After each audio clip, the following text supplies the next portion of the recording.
Son las 11:42. Continuamos en la receta médica de la Z en los jueves de salud mental. Le hacía una pregunta fuera del aire, doctor, y sería bueno que también la responda al aire para que las personas puedan entender. ¿Las etapas del duelo se viven de manera lineal? Realmente no. No, cuando hablamos de lineal, quiere decir que primero pasa una cosa, después otra, después otra y después otra. En el duelo, que es lo que estamos viviendo ahora, hay 5 etapas. La primera etapa es la de negación. Hay un denial. El paciente no quiere aceptar lo que pasó porque es demasiado doloroso. Y ahí hay una pequeña psicosis, porque la psicosis, como te decía, es alterar los conceptos y malinterpretar la realidad. Entonces, cuando tú malinterpretas la realidad, como en la psicosis, tú lo que haces es que no ves la realidad que está pasando, tú la estás negando. Eso no ha existido, eso no me puede haber pasado a mí.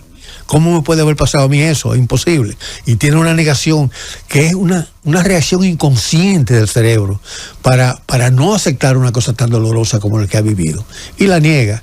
Pero después pasa al enfado. Cuando ya tú entendiste que sí que pasó, entonces viene un mecanismo de defensa en tu cerebro, que es la irritabilidad, es el anger, que llamamos los americanos. Es como el enojo. Estás enojado porque te pasó eso a ti que no debió haberte pasado. Y esa irritabilidad está ahí a flor de agua. Cualquier cosita que pasa, tú reaccionas de una forma exagerada o reaccionas de una forma inapropiada a lo que normalmente antes del evento tú no actuabas. Y pasa en los eventos sociales, que tú no lo haces igual, en el evento psicológico, en el evento ocupacional. Tú no puedes hacer trabajar de la misma forma que tú trabajabas anteriormente. Luego de esa irritabilidad, primero la negación, luego la irritabilidad, y luego viene la negociación. Los americanos le dicen bargaining, una negociación que haces tú. Pero en la forma lineal, después de ahí pasa entonces a la tristeza, a la depresión, porque me pasó esto. Y luego lo último que pasa es la aceptación. Primero la negación, después la ira, después la negociación, pero la negociación está siempre, está circulando, es epigenético. O sea que de una cosa pasa a la otra y de la otra pasa a la primera. Luego pasa la depresión, con toda la psicopatología de la depresión, y finalmente ya al cabo, ¿cuánto dura un luto? ¿Cuánto tú crees que dura un luto? Bueno, eso depende porque depende de la persona, de lo que significa la persona. No es lo mismo el luto de un hijo y de una pareja que de un amigo. Exactamente, pero va a depender, es personal. Cada persona lo va por su química y su conducta, claro, sí, y sus experiencias, lo va a manejar de forma diferente. Pero la aceptación, yo digo que normalmente es como un embarazo. Un embarazo dura 9 meses. Un luto, yo entiendo, y cuando hablo con mi paciente, digo, tiene que durar de 8 a 9 meses, igual que lo que dura un embarazo. Pero después tú tienes que nació varón o nació hembra, pero ya se acabó el embarazo. Ya, y entonces ya viene, tú tienes ya entonces capacidad para poder hacer lo que te dé la gana, porque ya te liberaste al fin con el tiempo. Ahora mismo nosotros, el país entero, vamos a tener este luto alrededor de un embarazo de 8 a 9 meses. O sea que el pueblo entero va a estar deprimido por este tiempo y tenemos que entenderlo así. Sí. Porque hay personas que lo van a aceptar mucho más rápido, hay personas que van a estar, pero es epigenético, no es lineal, sino okay. Tú puedes pasar, tú estás negociando, tú puedes pasar de la tristeza, puedes pasar de nuevo a la negación, o puedes pasar a la ira, o puedes comenzar ya a tener aceptaciones, días que tú estás aceptando las cosas más que otros. Entonces, pero es epigenético, puede pasar una, puede pasar la otra. No es como preguntaba tú, lineal, que sería una cosa detrás de la otra. Ahora, hay algo que se me olvidó a mí, la hormona del estrés es el cortisol. Cuando hablamos ahorita, cuando hay el impacto del evento traumático, los americanos le dicen flash fight, esa etapa. Ese flash fight quiere decir que lo que ocurre en tu cuerpo es una respuesta. O tú vas a huir del problema que está pasando o tú te vas a enfrentar a él. Es lucha o huida. Flash sería vuelo, te va volando, y fight sería pelear. O tú vuelas o tú peleas. Eso pasa inmediatamente cuando ocurre el trauma en ese momento. Y entonces cuando viene toda esa descarga neuroendocrina que va a producir diferentes estados mentales dependiendo de los neurotransmisores que estén envueltos. Pero ¿qué es lo que yo quiero aquí? Para si hay psiquiatras que me estén escuchando, y es que Muchos psiquiatras escuchan este programa, por eso, porque me lo dicen a mí. Y lo que yo quiero que se entienda es que los eventos psicológicos tienen un impacto en la neuroquímica cerebral. Este es el mejor ejemplo de ver ese impacto. Pero ocurre también que hay otras cosas. Los americanos tienen un término que dicen Forest Hortenet. Forest Hortenet quiere decir, es un sentido de que el paciente cuando pasa eso tiene una idea como de que ya la vida se acabó, como que ya no hay nada que hacer, como que cónchale, me pasó Entra esto. en un pesimismo. Hay una especie de ya no puedo tener objetivos, ni puedo tener metas, ni puedo tener y una mira vida, lo que me pasó, no vale la pena. Ya no vale la pena hacer nada, mira que por poco muero en este evento. O sea que hay un Forest Hortenet y pasa mucho en los pacientes que le dan un diagnóstico temprano de que tiene esquizofrenia. Le dicen que tú tienes, mira, en Estados Unidos a todos los pacientes le dicen, cuando tú encuentras que tienes los criterios de dependencia, te dicen, mira, esto es una esquizofrenia, o esto es un cuadro bipolar, o esto es un autismo, o una enfermedad terminal. O esto es una enfermedad terminal, física también, ¿no? Usted tiene un cáncer. Y ya entonces la persona tiene la idea de esa palabra, hay cáncer. Y a lo mejor se puede recuperar con un buen tratamiento. Exactamente, pero hay personas que mi vida ya se acabó. ¿Eso no entra en la misma fase de la depresión que usted hablaba dentro del duelo? Claro, también ocurre. Porque es que tú tienes la idea, cuando tú tienes la depresión ya, es que todo el sistema interno tuyo, los neurotransmisores, la dopamina, la serotonina, la norepinefrina, la acetilcolina, muchos daños de memoria, el glutamato, las endorfinas se pierden o se aumentan. Todo ese tipo de cosas va a producir un diferente estado mental. Ahora, de todo esto que ha pasado ahora, en los pacientes que quedaron vivos, no todos ellos van a tener un post-traumatic stress disorder, porque hay algunos que van a sobrepasar eso, van a aceptar la situación, van a seguir viviendo, y hay otros que van a vivir entonces la experiencia del post-traumático. Esto sería muy bueno de estos pacientes que ya terminaron, salieron del proceso y salieron vivos. Sería excelentísimo hacer un estudio para saber cuántos de esos pacientes van a tener un evento postraumático, un postraumático stress disorder, y cuántos van a tener lo que es simplemente el trauma agudo que vivió. Qué interesante la explicación, doctor. A lo que usted ha explicado muy bien, hay una sexta fase que no es de Elizabeth Kubler-Ross, que es la que explicó 5 fases.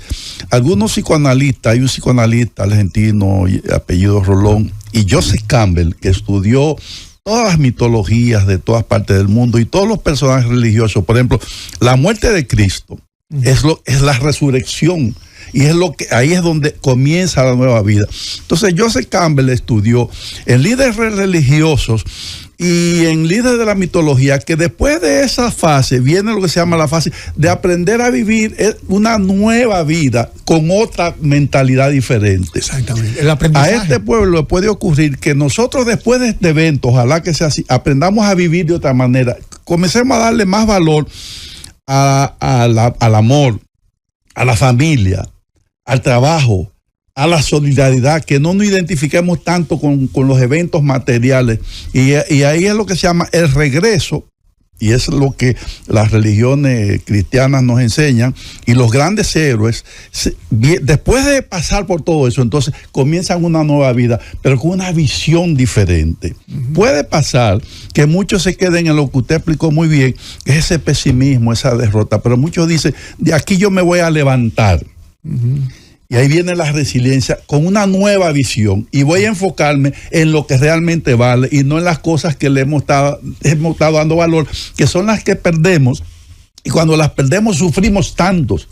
Pero quien está sufriendo es el ego mío, que estaba pegado a todas esas cosas, y ahí uno dice, pero mira cómo yo me comporté hasta ahora. No podría yo comenzar a vivir de otra manera, que fue lo que hizo Víctor Frank después que pasó por las prisiones hitlerianas. Ahí creó él su terapia existencial. Y después de una tragedia puede venir un nuevo comienzo. Claro, yo he conocido tanta gente que después de una tragedia, y muchos santos después de una tragedia comienzan a vivir de una manera diferente, comienzan a servirle a los demás. Porque ya yo no estoy tan centrado en mí, centrado en las cosas materiales. Ahora yo me enfoco en el servicio a los demás, lo que hacen los líderes religiosos, en que hay que ayudar a la gente, en que hay que servir y que tenemos que aprender a vivir una nueva diferente. Por eso la tragedia, que nadie la desea, también puede dejarnos un renacer, siempre, un renacimiento. Siempre. Precisamente eso era lo que tú diste la respuesta de lo que yo quería decir cuando mencioné que no olvidemos de estas sesiones, que de los que están escuchando, que los eventos psicológicos tienen un impacto en el cerebro y en los neurotransmisores. Que si vivimos una vida de higiene mental, que fue lo que tú expresaste, que tenga, donde tenga amor, donde tenga compañerismo, donde tenga virtud, solidaridad, donde tenga solidaridad, donde tenga valores, tolerancia. Mira, ¿qué pasa en una pareja que está peleando? Que termina por esos eventos psicológicos. Llega un momento que uno va a matar al otro. Y los suicidios y los homicidios ocurren muchas veces a consecuencia del estado mental que está teniendo el paciente día a día, que va influyendo directamente sobre los neurotransmisores hasta que finalmente ocurre un desenlace indeseable. Por eso es que hay que tratar de vivir una vida de mucha higiene mental para tener una armonía y tener que los neurotransmisores, haya paz en nuestro cerebro para que se pueda expresar ese beneficio. Siempre hay un crecimiento en estos eventos. Al final, cuando llega la aceptación, tú terminas creciendo, tú terminas superior a como tú eras antes. Pero tienes que vivir las experiencias, vivirla, comunicarla. Lo mejor que hay para esto es la psicoterapia conductiva conductual.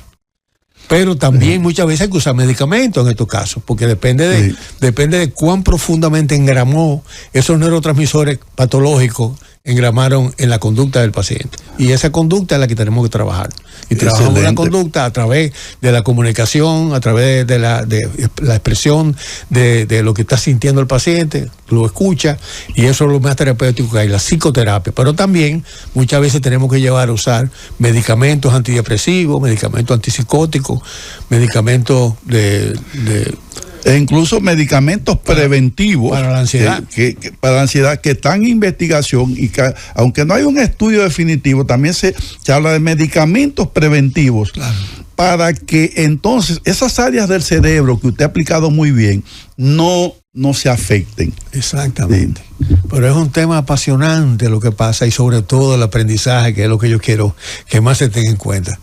Que los eventos psicológicos, en este caso, hay una evidencia clara de que los eventos psicológicos van a tener un impacto en el neuroendocrino cerebral, y que usted va a tener unas manifestaciones que van a depender de la conducta de las manifestaciones de esos neurotransmisores que están envueltos en ese evento.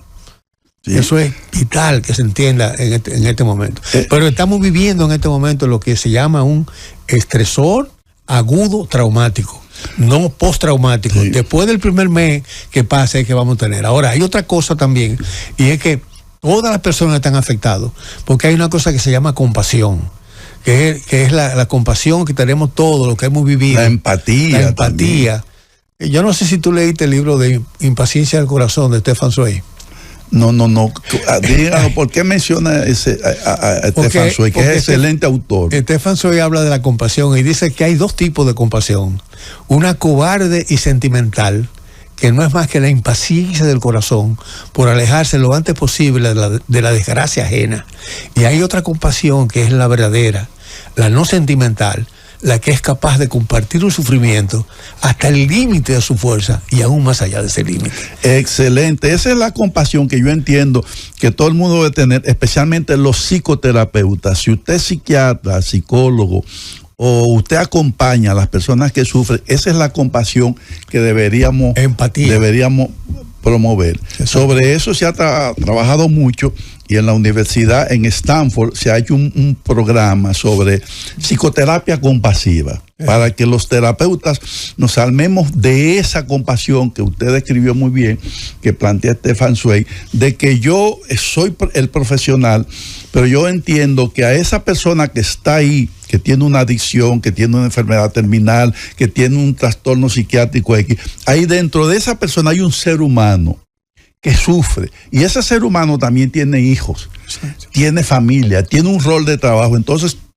La terapia compasiva lleva al profesional a que entienda eso, y esa actitud del profesional puede marcar la gran diferencia entre decirle a la persona, míralo, tú tienes tal diagnóstico. No, claro que nosotros tenemos que ser científicos y debemos conocer lo que es un diagnóstico y debemos conocer toda la sintomatología y cuáles son los recursos psicoterapéuticos que hay, pero hay que ver más allá de profesional. Por eso, esos psiquiatras que decimos somos científicos, yo digo, bueno, tú debes ser científico, pero ¿dónde está la compasión? Además de la ciencia. Póngale compasión a la ciencia. ¿Qué usted piensa de eso? Definitivamente, cuando tú estás trabajando con un paciente y el paciente está expresando su dolor, su sentimiento, y tú compartes lo que está pasando con el paciente, no es que te vaya a drenar tampoco con lo que está pasando, porque tú tienes que aprender a manejar esos sentimientos, pues si no, con 3 pacientes que uno ve así suicida, terminan uno muy mal. Entonces, hay que manejar y entender la cosa, pero el paciente que está contigo tiene que entender que tú estás empáticamente entendiendo lo que está pasando en su mundo, y tiene que entender que lo que está pasando en su mundo depende también de esos elementos químicos cerebrales que son los que están repercutiendo en la conducta del individuo, y trabajar con eso.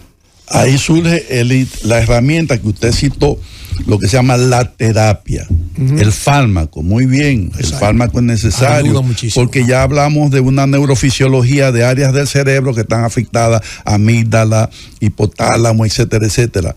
Pero la psicoterapia va más allá del fármaco, doctor. Usted citó la terapia cognitivo-conductual, que es una excelente herramienta. La mejor herramienta para esto que hay. Pero también la quimioterapia puede ayudar.